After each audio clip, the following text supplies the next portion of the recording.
Yes, you All are clear, right. teacher. Okay.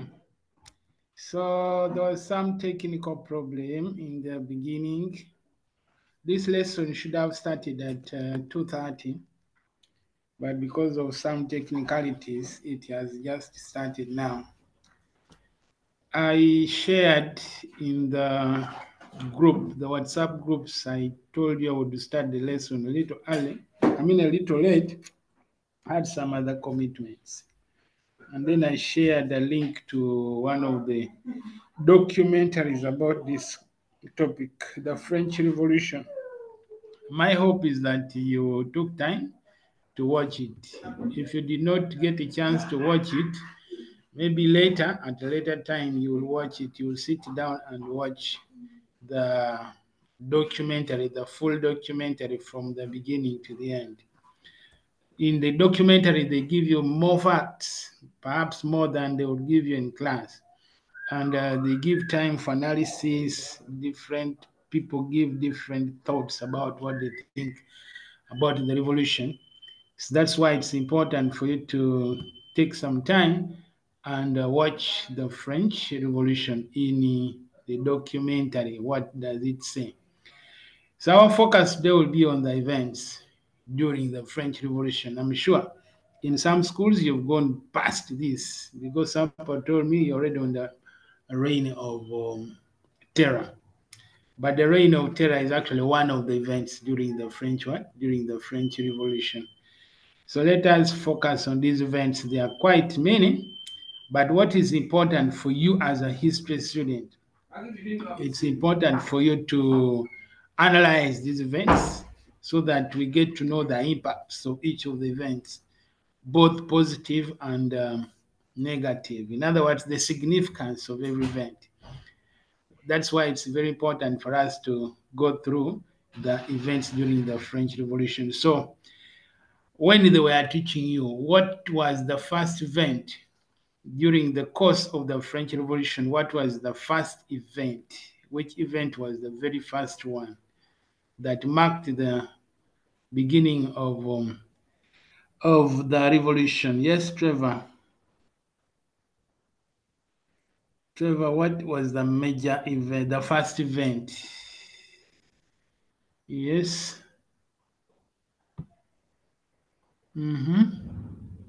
Who's saying this? I can't. Okay. What was the first event in the course of the French Revolution? I see someone's hand is up, but the person is not speaking. Yes. Trevor, you can unmute. Unmute yourself and then you tell us which event was the first one. Yes.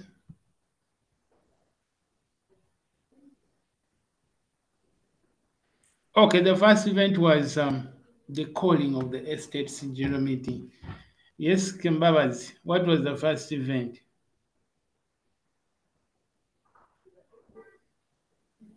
Mm-hmm. What was The it? Estates meeting of 5th May 1789. The estates general meeting. Now, what was the story behind the calling of the estates general meeting? Why did the king call that estates general meeting? We know the meeting had not happened for a long time. Since 1614, there was no meeting. So, what prompted the king to call for the estates general meeting? Or what is the story behind the calling of the estates general meeting? Before we start analyzing the impacts of the meeting. Yes. Anyone who has a clear story about what happened before the meeting was called? Yes.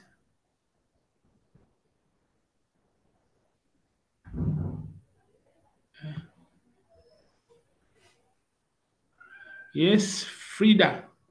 What happened during the meeting, before the meeting was called? Frida, your hand is up.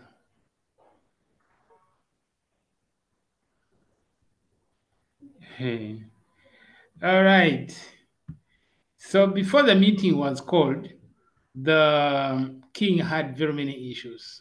The there was a lot of chaos between the peasants and the nobility and the clergy.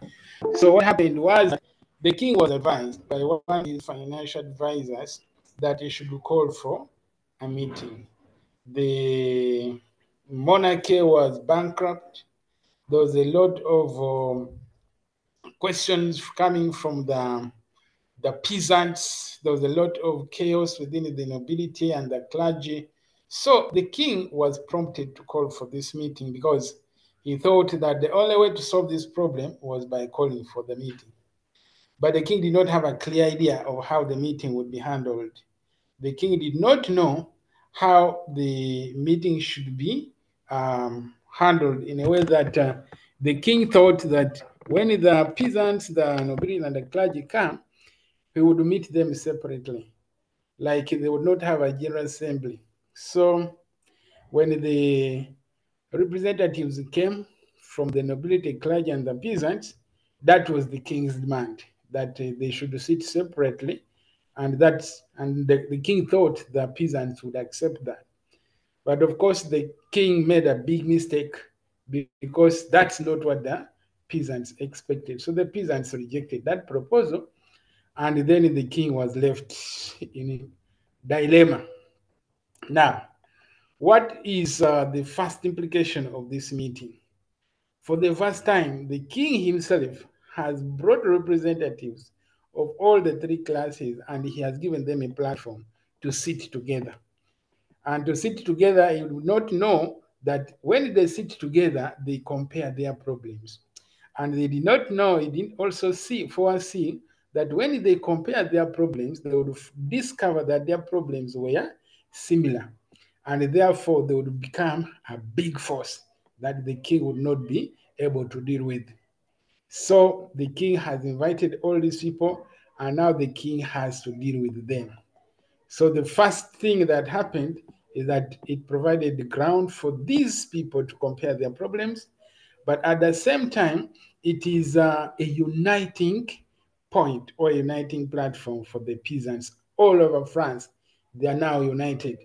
And therefore, the next thing that is going to happen is that they're going to challenge the king in very many ways. The king is going to come up with many excuses, but the king is at the end going to be very helpless because he's not going to manage to control the demands of the peasants who are now very much united and determined to cause a change. So let us go back and analyze the significances of this particular event. What were the consequences of the calling of the Estates General Meeting as the first event during the French Revolution?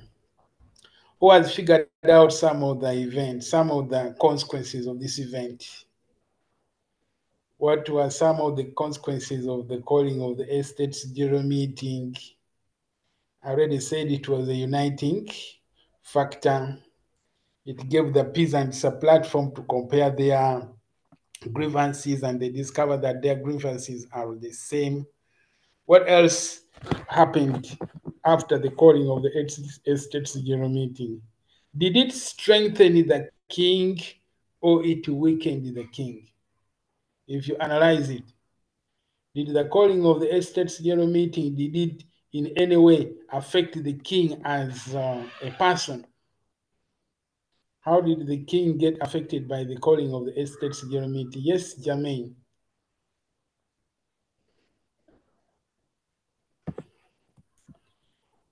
Yes, Jermaine, you can unmute yourself and then you go ahead and then you answer the question. Please unmute and then you give us your response. Yes, according to me, it weakened the king's mind because what he expected it didn't happen. What did the king expect? The king expected that these three classes will unite. But the division of the city, yeah, like to separate the clergy, nobles, and the peasants. Let the peasants to be like feeling uncomfortable and feel like they were not cared about, yeah. They were So not scared about the king. they were not cared that the king, yeah, the king didn't recognize them. And Okay. yeah, Yes, quite a story proceed. about it. Yeah. So the peasants decided to form the what? The National Assembly in order to be recognized as the National Assembly of France. Okay. Yes. Okay, thank you so much. Trevor, your hand is up. What do you have to say? How was the king affected by the calling of the Estates General Meeting?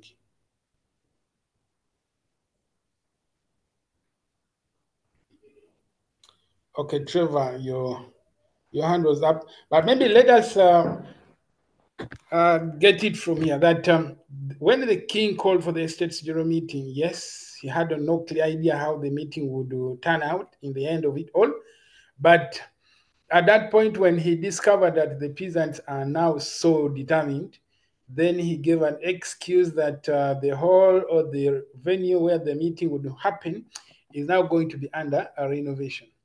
And therefore, at that point, that is when the peasants disagreed with the king so bitterly. So, what was their next move? The peasants now went to a nearby tennis what? A nearby tennis court.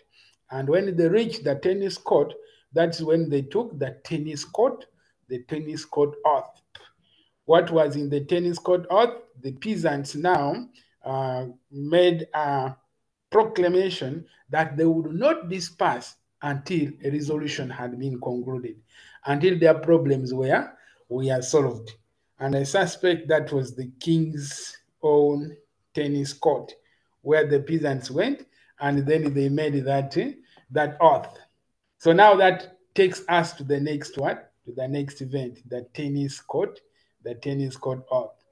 So each of these events we are going to be analyzing, and then we see what was the impact of this event. What was the impact of this event? And then we see if the revolutionaries are gaining or the king is gaining. But you're going to realize that in most of the events, the king is growing weak and weaker as the revolution continues to progress. Yes, Jermaine, your hand is still up. Do you have another thing to say?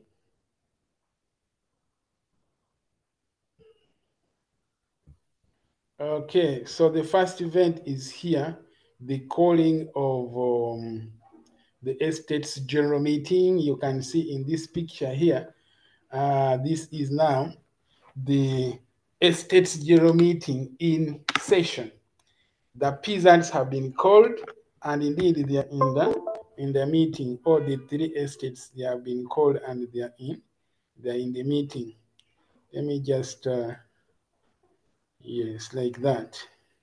So you can see these people are in the meeting and the meeting is on. So the king thought that by calling the Estates General Meeting, he would solve the problems of the peasants. Unfortunately, it did not happen as he thought.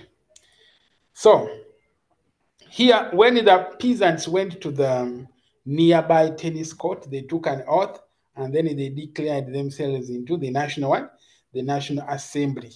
So at this point, it was Mirabeau who was leading the French Revolution, and now it is very important for us to get the thinking of Mirabeau. Who was Mirabeau to the king, and who was Mirabeau to the revolutionaries? Remember, at this point, the revolution was still very peaceful. It wasn't violent yet, but the revolution was now growing towards violence. So Mirabeau, we all know he was the king's personal friend, but at the same time, he was a sympathizer to the revolutionaries. And then, how did he become a leader of the revolution? He was like the director of the peasants by that time. Himself was just a sympathizer, but he was a noble by birth. So Mirabeau, at that point, was leading the revolution, and the peasants trusted him so much, but the king needed him most. So at this point, Mirabeau was guiding the revolutionaries on what they should do. I see some chats here. What is this person saying? This person is saying, kindly help us. Okay. Someone is giving us some facts here about the tennis court oath. The tennis court oath, June 20th, 1789. What happened? After being locked out of their usual meeting hall at Versailles, possibly on royal orders, the Third Estate's delegates, now calling themselves the National Assembly, gathered in a nearby indoor tennis court.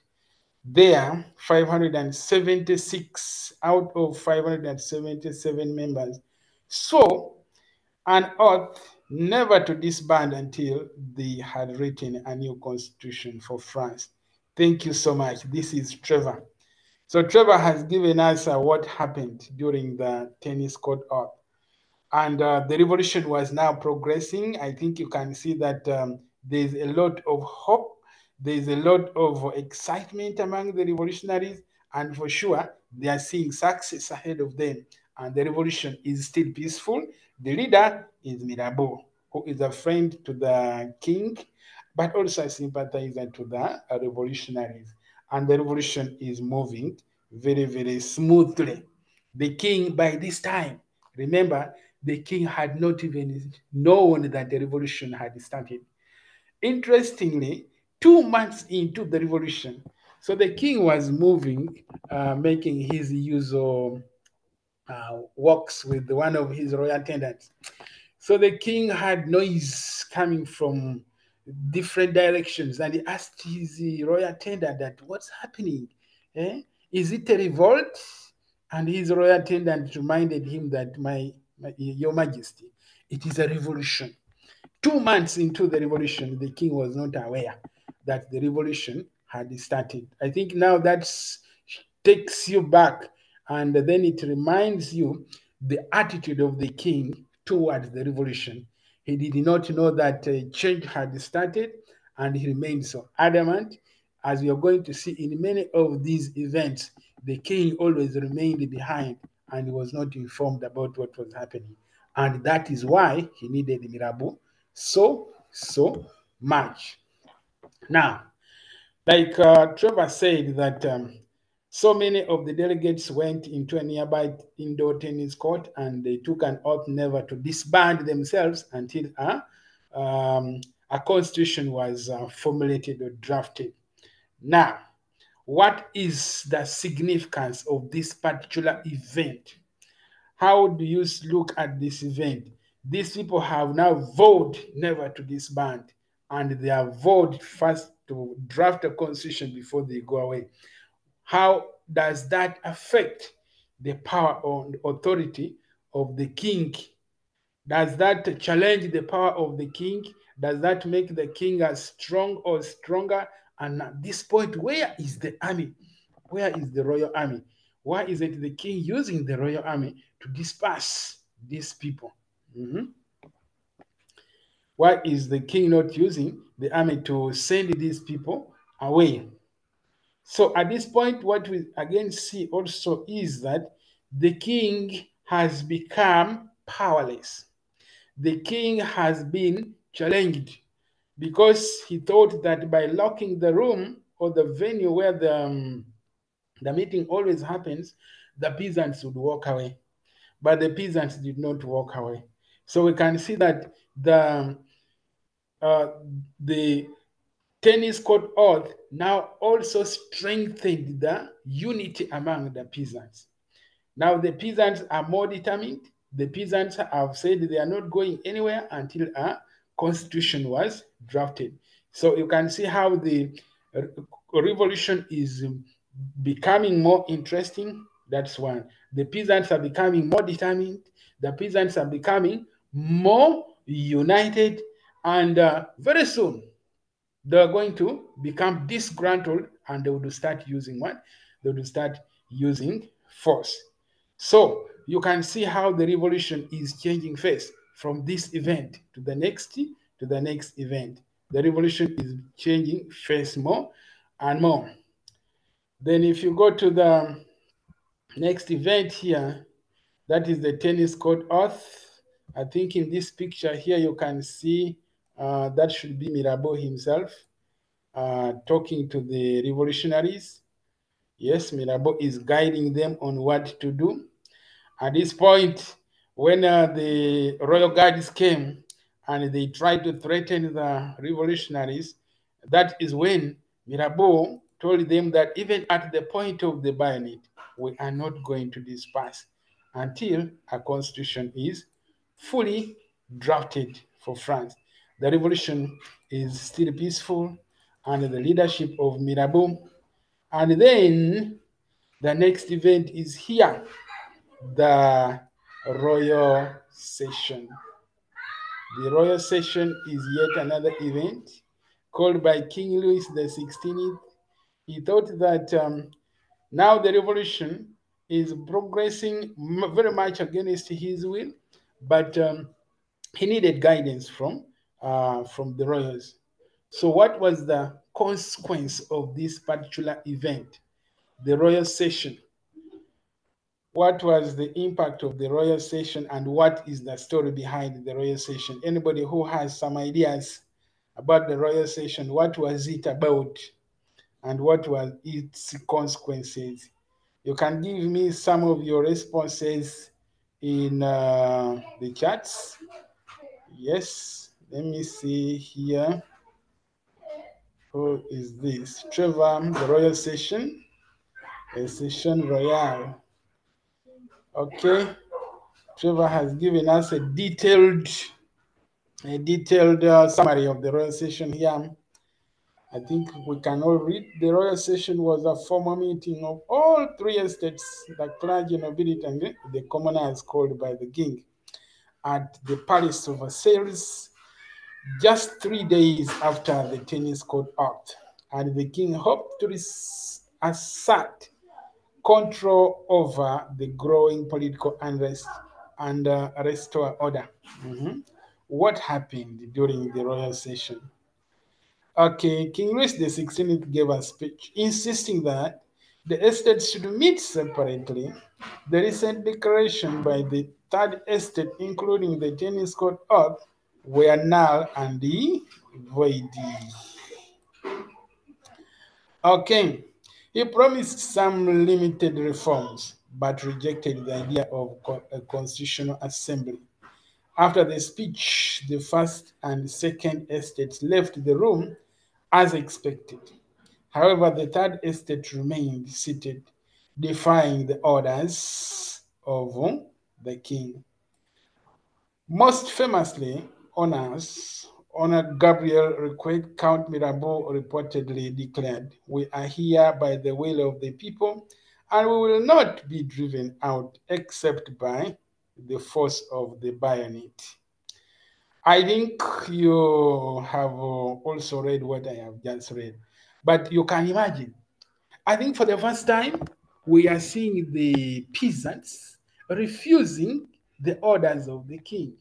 For the first time, we can see the peasants have disobeyed the king, and the king can do very little about it. The peasants are challenging the king, and again, the impact here we see is that the king's authority is being challenged, and the king is growing weak and weaker. The king has now started promising some limited reforms, meaning that he is beginning to develop fear that the revolution perhaps is going to sweep his whole regime away. So the king is beginning to accept the revolution. You can see some of the impacts. The king has promised some reforms. The peasants have disobeyed the king, and the king cannot do anything about it. And then the revolution is still progressing in a very good direction. Mirabeau is still the king, is still the leader of the revolution.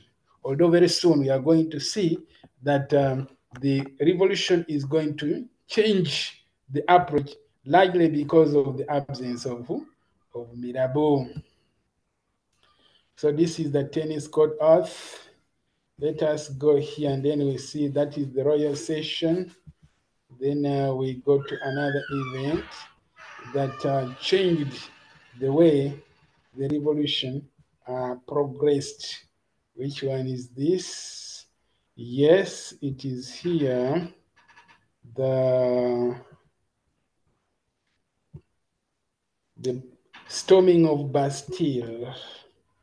The storming of Bastille. Anyone who wants to say something about Bastille? What was wrong with Bastille and why was it stormed?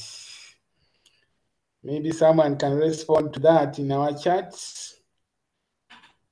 What is the story behind the storming of Bastille? Yes, Bastille was... Samuel, you say you have. Can you say something about the storming of Bastille? Why was Bastille stormed? And what did they find when Bastille was stormed? Okay.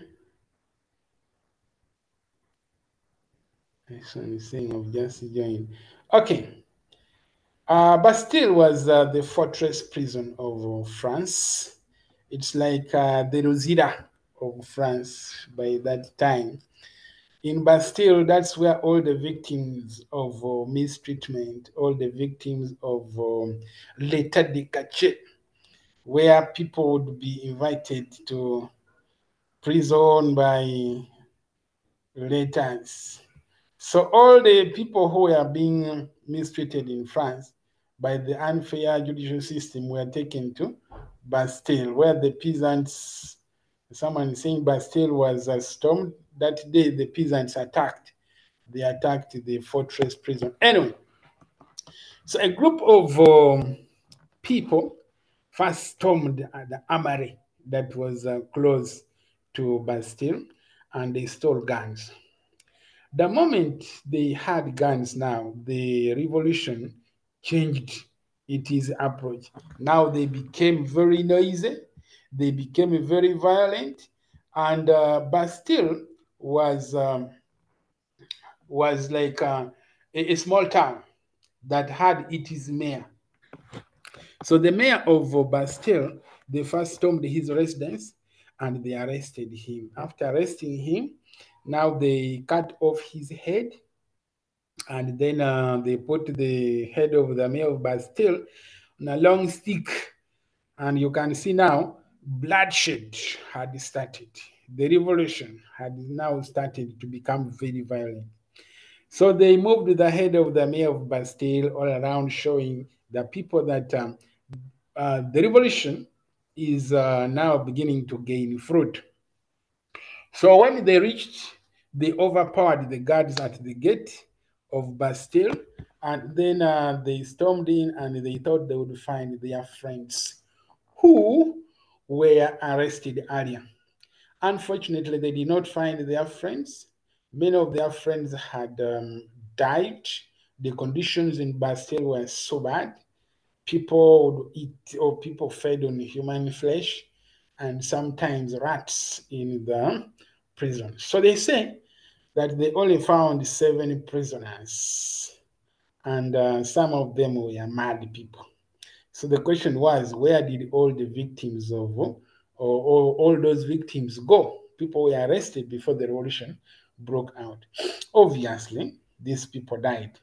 So the revolution was progressing, and after storming of Bastille, what were the consequences of storming of Bastille?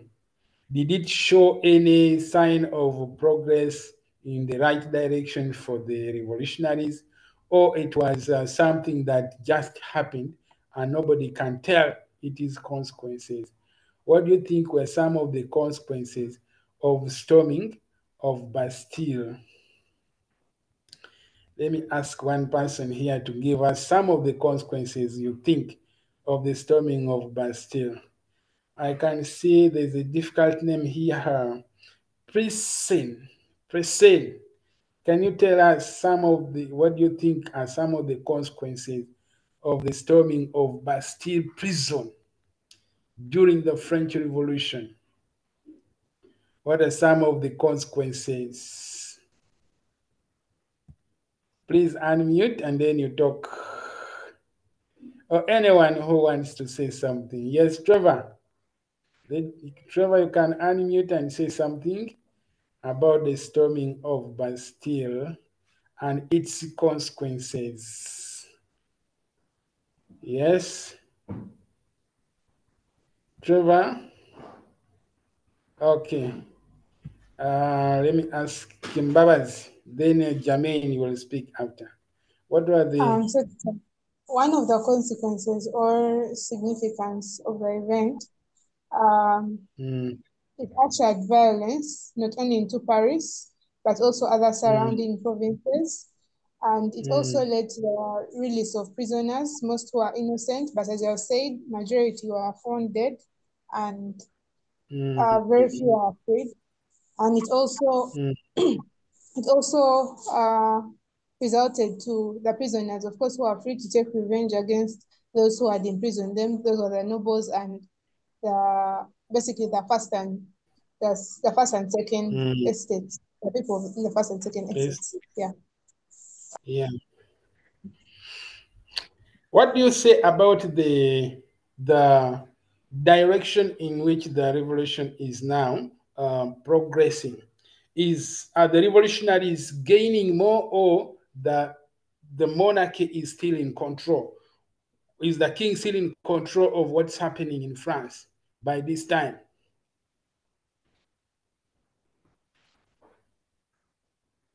Certainly by this time, the king is not in control. You can see his guards have been overpowered, but still is now in the hands of the revolutionaries. So the revolution is becoming violent. The revolution is becoming very bloody, and the king is becoming increasingly powerless in the face of the revolution. And the revolution is progressing in the right direction to the revolutionary.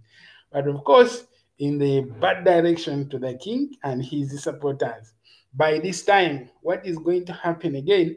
You're going to see, out of fear, the clergy and the nobility, those who are going to start to feel insecure, they're going to start going to exile. They're going to go to neighboring countries. They'll be going to Austria, others will be going to Prussia, and others are going to go into hiding. Now, who is the target at this point? The target are obviously people who have been identified as the enemies of the revolution. And many of them are members of the royal family. Some of them are members of the nobility, and some of them are members of course, the clergy. Yes.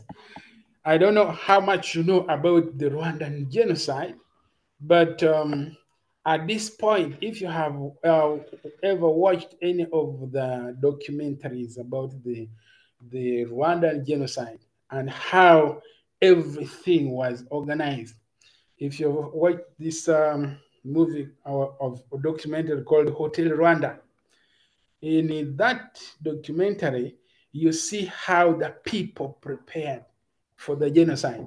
And at this point, you can also begin to foresee how the members of the third estate prepared, or they are going to start butchering their enemies as if they prepared to kill all of them. And that is going to cause a lot of chaos. It's going to cause a lot of anarchy. It's going to cause a lot of fear and obviously bloodshed. And the revolution is going to progress. So we are beginning to see another phase of the revolution where violence is the order of the day. So the revolution is progressing. The peasants are very happy, and the revolution is progressing very, very violently. Then we come here, the Declaration of Rights of Man and Citizen as another event during the course of the French Revolution. In August 1789, the Declaration of the Rights of Man and Citizen was officially adopted by the revolutionaries. And according to them, all men were born equal, and all men should remain equal. That is, I think, the most important pillar of this declaration. But as time goes on, this goes hand in hand with, of course, the rights of the citizens, but also the duties, because behind every right there is a duty to the people of France. So for the beginning, the peasants are going to be excited about the rights of man, and they're going to forget their duties. And out of that excitement, there is going to be a lot of recklessness in the way the peasant or the revolutionaries handle their daily affairs. So it's going to cause a lot of excitement, but they are going to forget their duties, and they are going to become more reckless, very chaotic, and this increases the violence that happened during the French Revolution. So whereas it was a very powerful declaration, it's also important for us to look at its consequences. So I don't know if there's anyone who wants to say something about the Declaration of the Rights of Man and Citizen. How did it uh, change the revolution, or what were its consequences? What were the consequences of the Declaration of Rights of Man and Citizen? Trevor, do you have anything to say about the Declaration of the Rights of Man and Citizen? What were its consequences? All right. Like I've already said, it caused a lot of excitement. It made the peasants to be reckless because they only emphasized their rights. And it made them to forget about their duties, but also at the same time, it weakened the monarchy or the king even further. Yes, I see.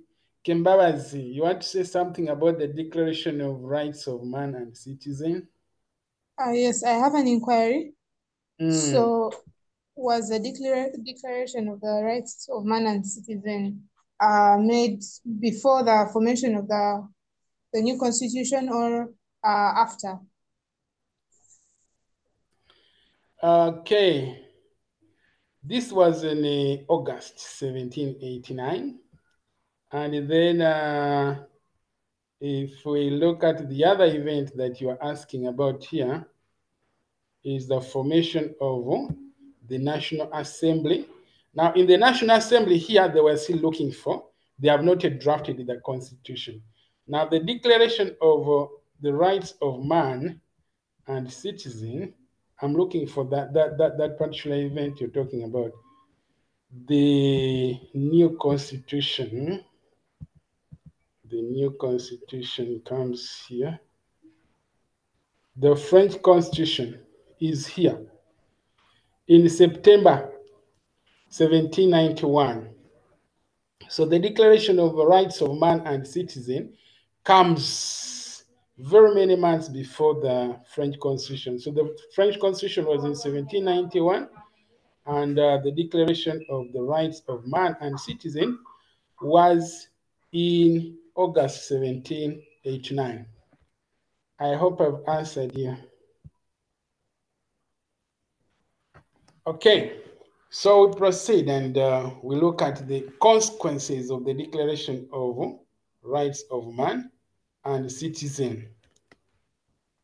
Yes, Trevor, do you have anything to add? All right, so let us go to the next event. We have looked at the Declaration of the Rights of Man. All right, it caused a lot of excitement, caused a lot of bloodshed, because people were simply excited about what was happening. Now let us go to the next event, which is the March of Women from Paris to Versailles. Anybody who wants to say something about this is a very popular event. Like someone was asking me the other day that is it true that we only had women dressed like a men dressed like women who marched to Versailles? But there is a long story behind this. What was in the background before even this march started happening? Who was in charge of the group of women who marched to Versailles? What was the number of the people, estimated number of people who marched? What was in their petition as they went? What happened when they arrived in Versailles? Did they find the king? And then what happened after when they were coming back in regard to the king? So a group of 6 to 7,000 women uh, went to take a petition to the king, and the reason was because the price of bread was too high. So among the women, there were some men who were marching with the women, mainly for security reasons. And the person who was in charge of this march or in charge of security was Marcus Lafayette, who was one of the people who fought during the American War of Independence. Anyway, so they marched for about 7 miles. When they reached Versailles, they did not find the king. The king had gone for his favorite spot. He had gone for hunting. So they found the queen, and the queen was not excited when he saw the large group of people who had arrived. So the queen first resisted to respond to the demands of the revolutionaries, and it is in this event where the queen is accused for having responded so arrogantly. So when the people asked her, or the people asked questions about bread, the queen, that's when she said that if you cannot afford bread, perhaps you try cakes. Although that part of the accusation is widely debated. Some people say the king would not have said that. The king, the queen did not say that. But anyway, as the people were still in Versailles, the king came back from hunting. And then there was a lot of noise, of course. Then the king now accepted to receive the petition from the revolutionaries. And the revolutionaries had another demand. They now demanded that they want to go back to Paris with the royal family. And the king tried to resist, but later he accepted. And the king also marched back with the women amidst chanting as they were taking him to Paris, not knowing how his future would be in Paris. So while the revolutionaries were marching back, they say they were shouting revolutionary words and saying that we have the baker, we have the wife, and we even have his son. Like people shout when they are striking. So the king went back with the revolutionaries, and it is on record that from that time on, the king remained a prisoner. The king would not go back to Versailles. The king now remained in the hands of the revolutionaries. So, another question I'm asking is, what were the consequences of this particular event? Yes, I can see Kembabazi, your hand is up. As you've explained, when the revolutionaries convinced the king to move from Versailles to Paris, they easily monitored his movements, and Yes. they were able to easily, keep tabs on him. Yes. So the king was now in the hands of the revolutionaries. The revolution was now progressing very well in the face of the revolutionaries. And now you can see the king's freedom is now limited. The king would not find any of his privileges. The king would never have any chance to do everything as the king. Now, the king has become a prisoner. France has lost a king, At this point, there is no king in France, and there's going to be more chaos. So all the events that's going to follow, as you can see, the king has been overpowered, and then the king is increasingly becoming very, very fearful, and soon the king would plan to escape from the revolutionaries, as you're going to see in other events. But you can see that now the power and authority of the king is greatly challenged. The freedom of the royal family is very, very much limited, and anything can happen. Anything can happen. At this point, anything can happen to the king and his family. So we come here, the nationalization of the church property as another event. This was November 1789. Okay, so the property of the church were all confiscated, they were seized, and then they were nationalized. But before that, all the authority of the Catholic Church were now all under control of the state. As you know, the Catholic Church runs a parallel government, or you can say the Catholic Church has its own system of governance, where we have the Pope as the head, and then he has people who work with him.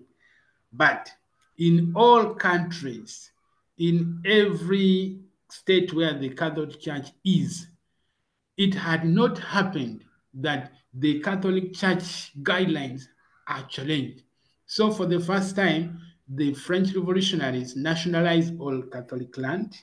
They placed Catholic education under the control of the state. The priests were supposed to be approved by the government or by the state, and everything around the Catholic Church was now to be controlled by the state. Now, what was the significance of all this? How does this affect the Catholic Church and its way of running, and how does this reflect on the progress of the revolution? How are countries, neighboring countries with the Catholic background, how are they going to respond to this particular step taken by the revolutionaries? So let us look at the consequences of this event. How does Austria, for example, that's known to be a Catholic state, like maybe states like Spain, like Italy, all these are Catholic, strong Catholic states. So how do they respond to this particular event, the nationalization of Catholic what? Of all Catholic, of the property of the Catholic Church? The first response is going to be, first of all, resistance. You see, there's going to be a lot of resistance, as you're going to see. Austria is now going to form a coalition with other Catholic states with the view of attacking France. Why are they attacking France? Because the Catholic Church is under attack. And then what is their intention? They want to restore the king, but also they are trying to support the Catholic, they're trying to support the Catholic Church and what is happening. So that is the first response outside France. And then what was the other response? Within France, the Catholic Church was now divided into two. We have some group of people who support the revolutionaries, and then you have those ones who do not support the revolutionaries.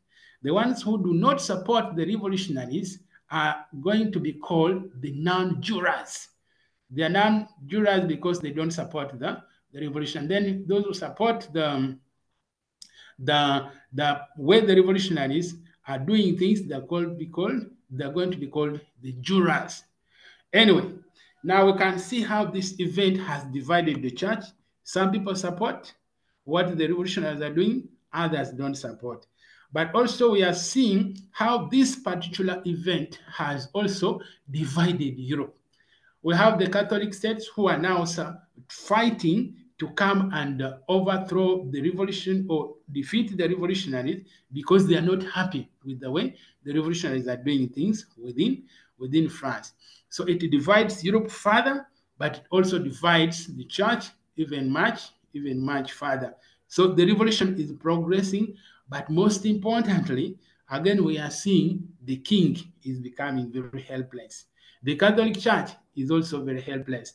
All the clergy at this point now, they have no more wealth, and therefore, what's the next option? They either accept the direction the revolution is taking, or they have to go into hiding, and many of them would go to exile. Or if they get them, they are going to be executed by the revolutionaries. So you can see how the revolution has now become, is moving towards violence. 1791, the revolution is not yet violent, but there are signs that the revolution would soon become violent. The revolution became violent after 1792, when the Reign of Terror started. That's when the revolution became extremely violent. But anyway, let us see how other events turned out. We have this event here, the next event, the civil constitution of the clergy.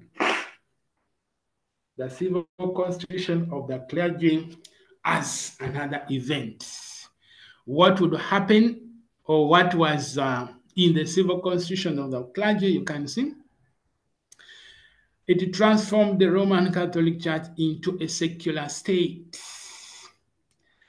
It embittered relations between the church and the state.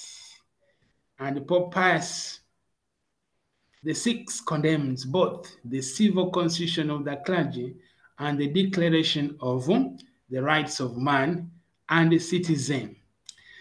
So let me first ask, what do you think was the king's position regarding the civil constitution of the clergy? Did the king support the civil constitution of the clergy, you think, or he objected it? How did the king treat the civil constitution of the clergy?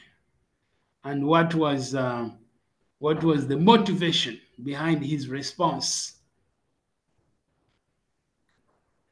So the king did not support the civil constitution of the clergy. The king did not support the confiscation of the property of the Catholic Church.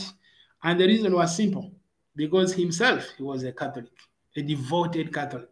So he did not support any move against the Catholic Church. But most importantly, as we are seeing here, we are now seeing how the Catholic Church powers have been trimmed by the state. You see, we are now seeing how the Catholic Church has lost property.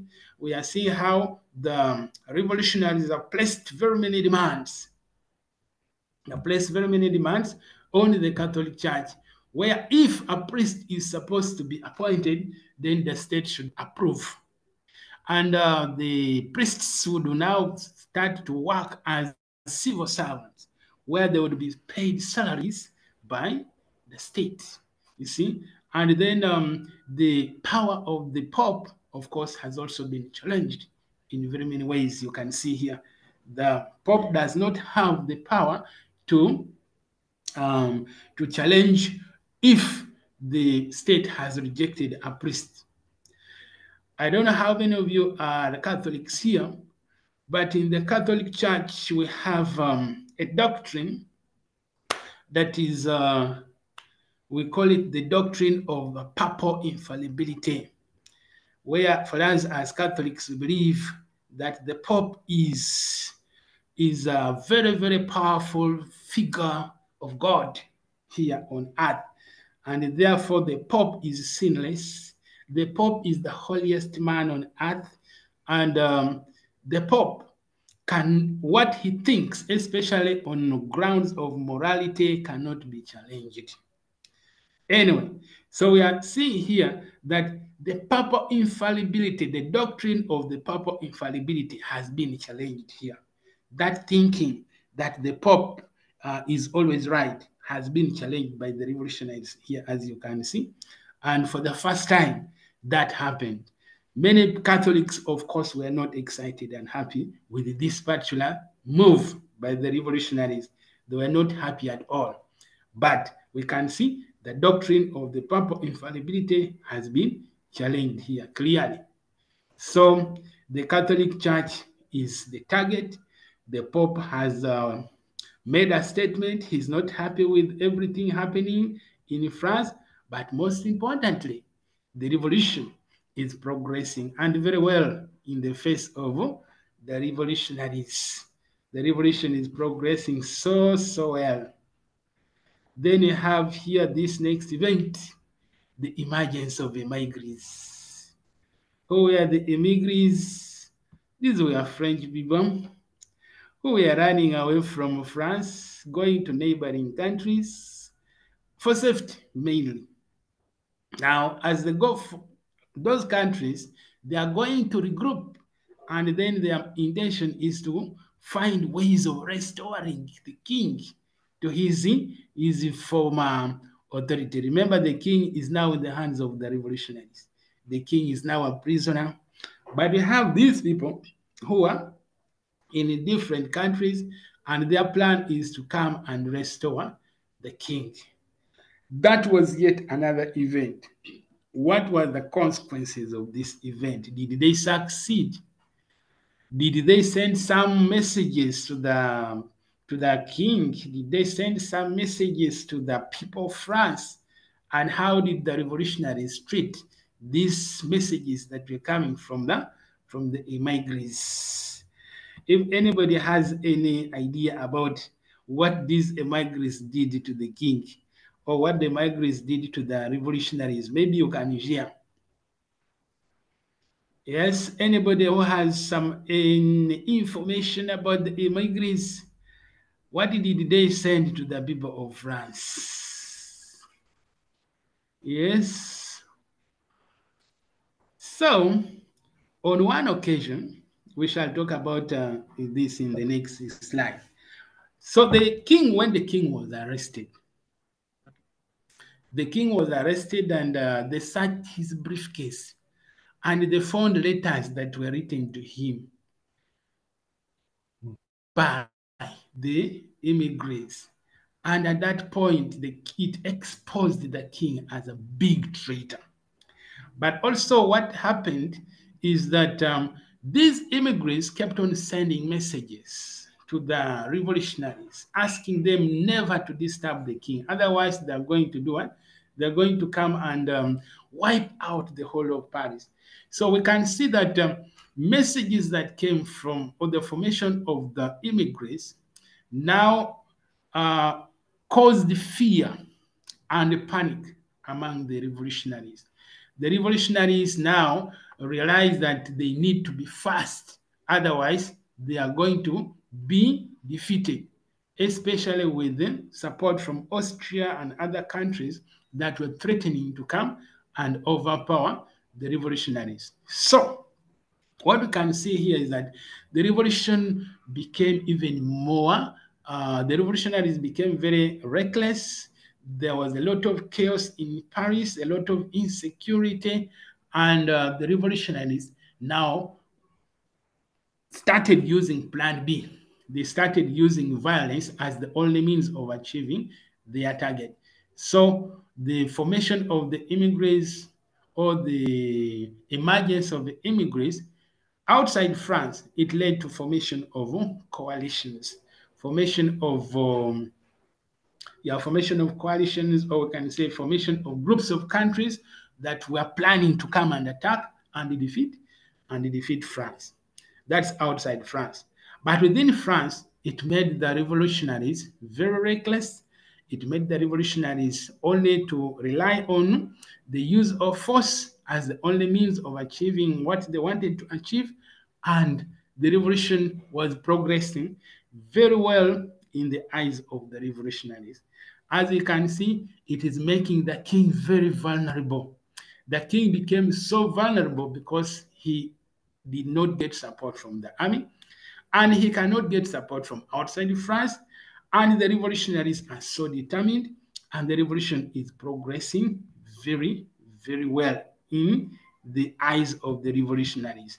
So the formation of the emigres really made the king even more vulnerable. Let's see the death of Mirabeau. Like we talked about Mirabeau, he was a personal friend to the king. But what is the story behind the death of Mirabeau? Can someone share with us the story behind the death of Mirabeau, Count Mirabeau?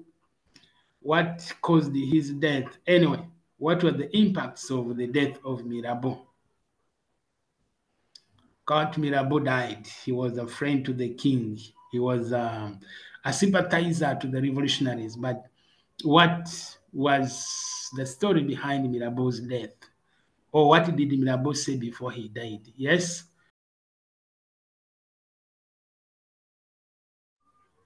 Jermaine, please, you can tell us something about Mirabeau.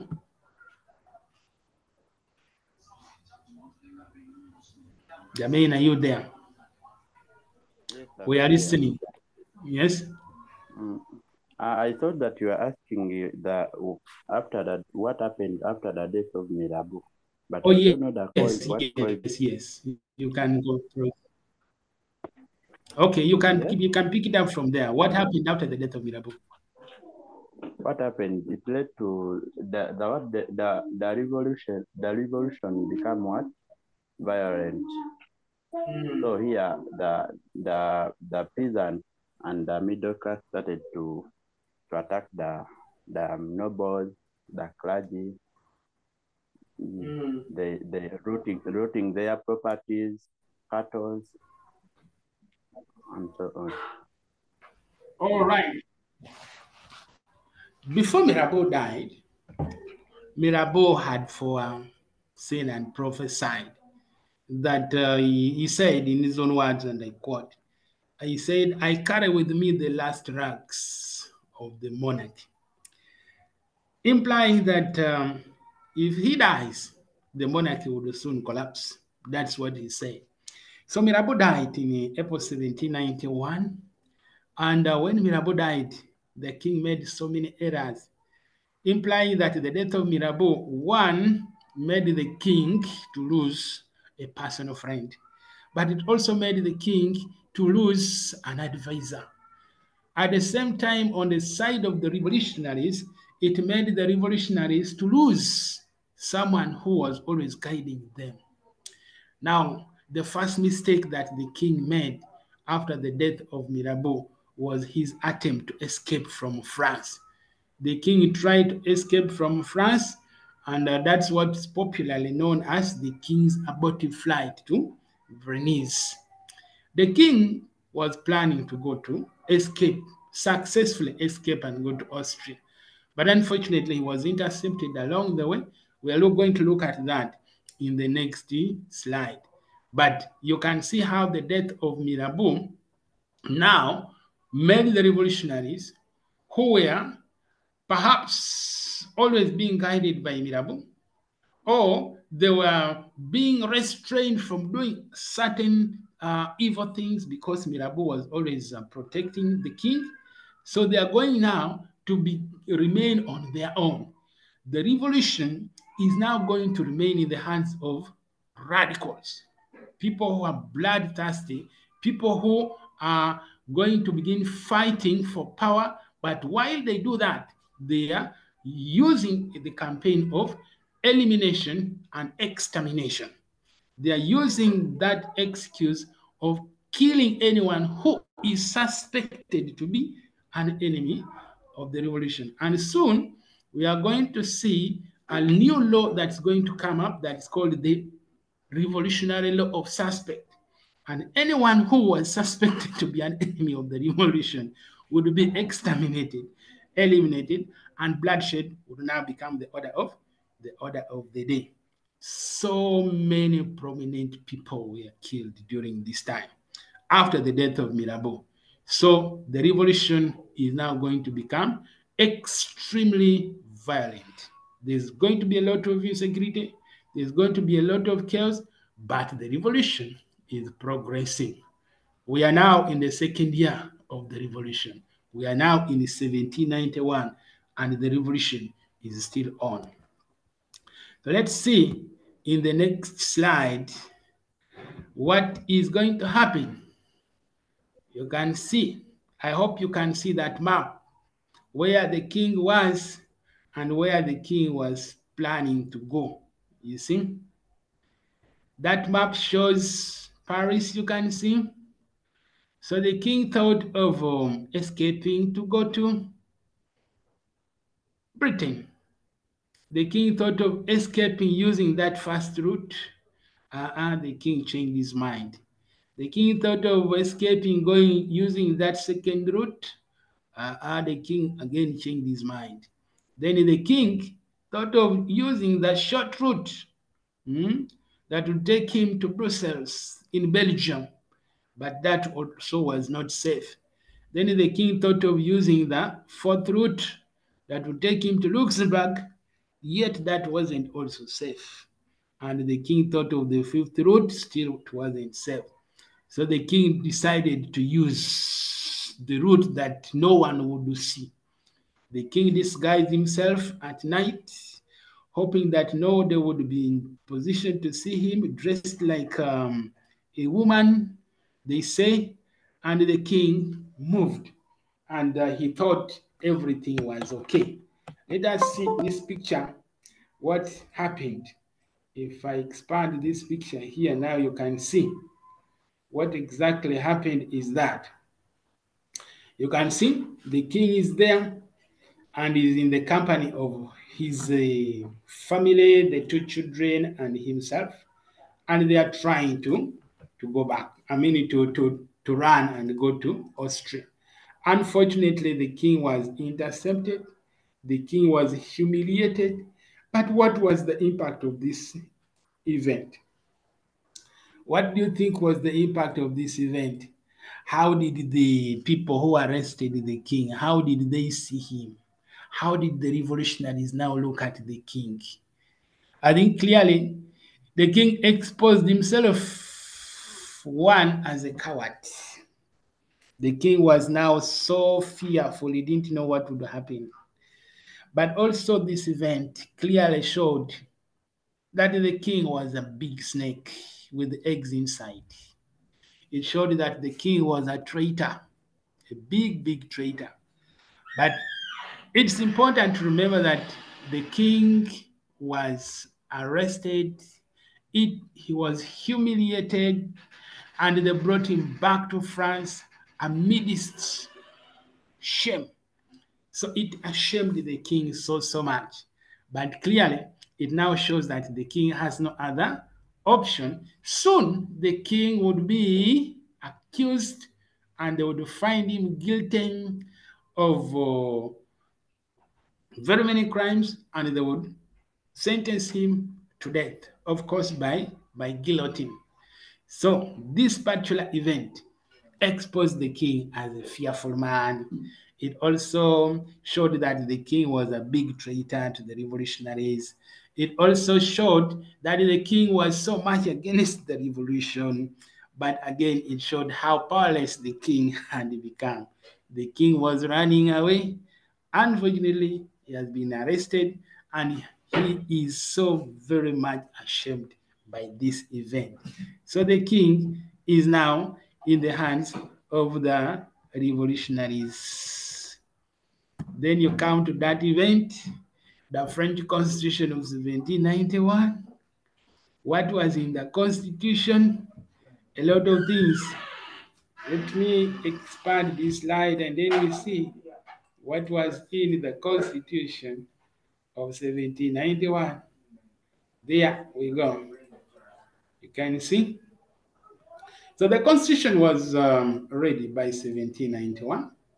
And according to the Constitution, they say it was completed in September 1791, 3rd September, and it redefined the French government. The government was to have three branches.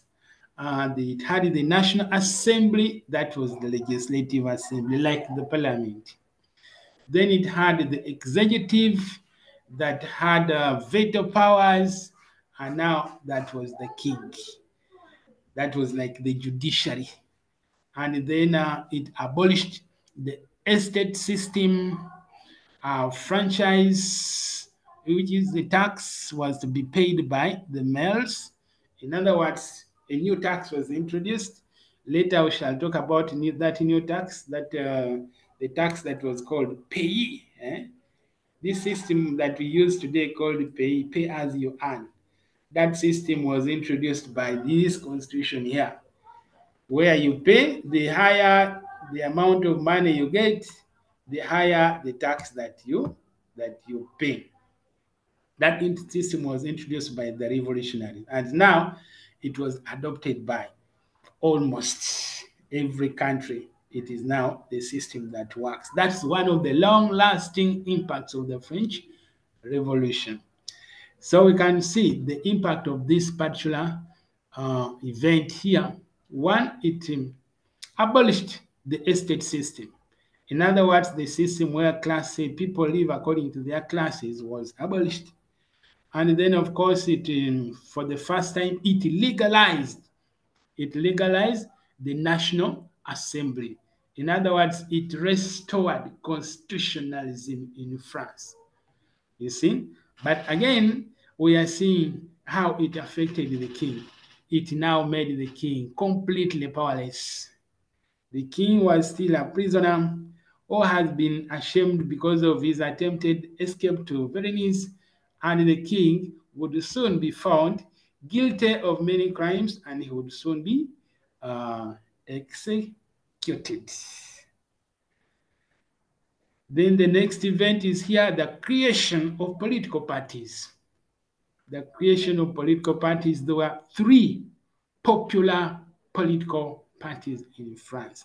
There were others, but there were 3 powerful or strong political parties. They are here. You can see the Jacobins headed by Maximilien Robespierre. Robespierre was a lawyer, a very powerful and popular lawyer in France. So he was the president of the Jacobins Club. Then there was another party that was also very powerful, and it was called the Cordeliers. It was a radical faction, and it was headed by Danton and Jean-Paul Marat. If you watch the documentary, Marat was a journalist, and Marat was killed by a young girl who was called Dicompe. Marat was making a lot of money during the revolution because he was writing newspapers and selling newspapers and making a lot of money. So this young girl, on one occasion, she was disturbed by how Marat is gaining from the bloodshed that is going on. So she went and attacked Marat in his own house and stabbed him in his own bathtub. And when they asked her after the arrest, they asked her that, why have you killed Marat? She said, to be happy. So they asked her, are you happy now? She said, yes. Why? Because Marat was making a lot of money when people are dying. So the second party was called the Cordeliers, headed by Danton. And then the third one was the Feuillants. The Feuillant party that was headed by another person. But the most important thing is that the emergence of these political parties now brought in a new approach to the revolution as it progressed, because all these political parties were fighting for power. And the method they were using, like I said earlier, was through elimination and extermination. For example, the story behind Danton and Maximilien Robespierre. It is on record that Danton was arrested by Robespierre, and they say as they were moving with Danton to be taking him to the execution point, they passed near Robespierre's house. And then Danton shouted that you will soon follow me. And of course, that did not sink at that point. Robespierre did not take that serious. But Danton was executed by Maximilien Robespierre. And then soon, Maximilien Robespierre was also arrested by his own supporters. And then he was also executed in the same way Danton was executed. And then at this point, people were saying the revolution was now eating its own children. So you can see how bloodshed was now the order of the day after the emergence of these political parties. It's I think we are not going to be able to finish these events because the lesson was scheduled to end at 4. So if there is any question, is there any question, members? We have only 3 minutes. If there's any question someone can ask, if you can ask any question, you can ask now, because our lesson is about to automatically log us out. Any questions so far? Yes, Jermaine. Jermaine, you can ask the question you want to ask.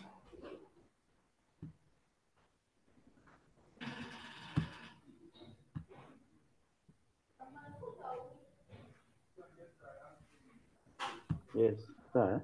Yes. Hello. For me, I'm requesting that as this is the last week, you share for us that presentation so that we review it. Yeah, okay. Before we go back to school.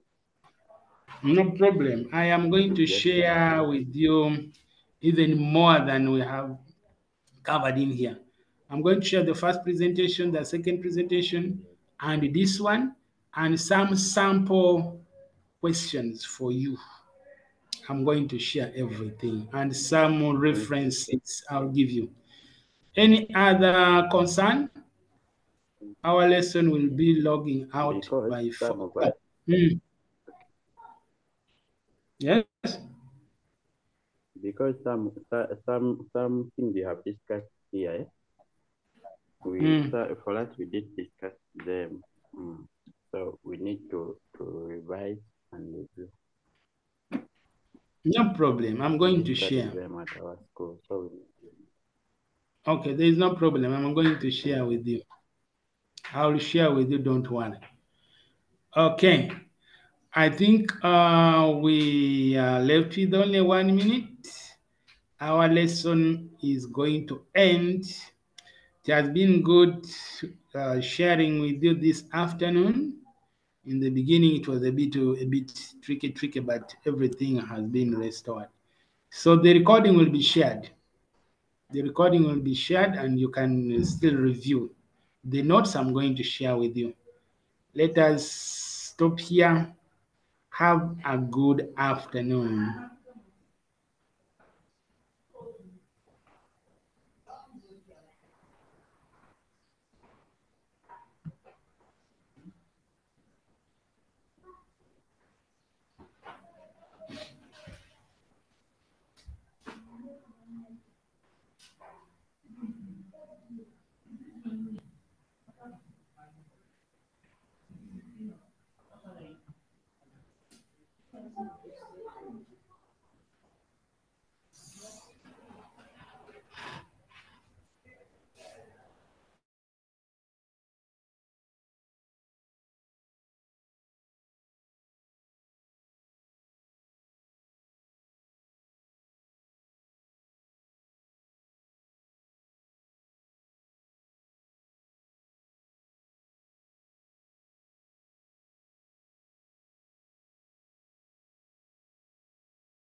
The lesson is done.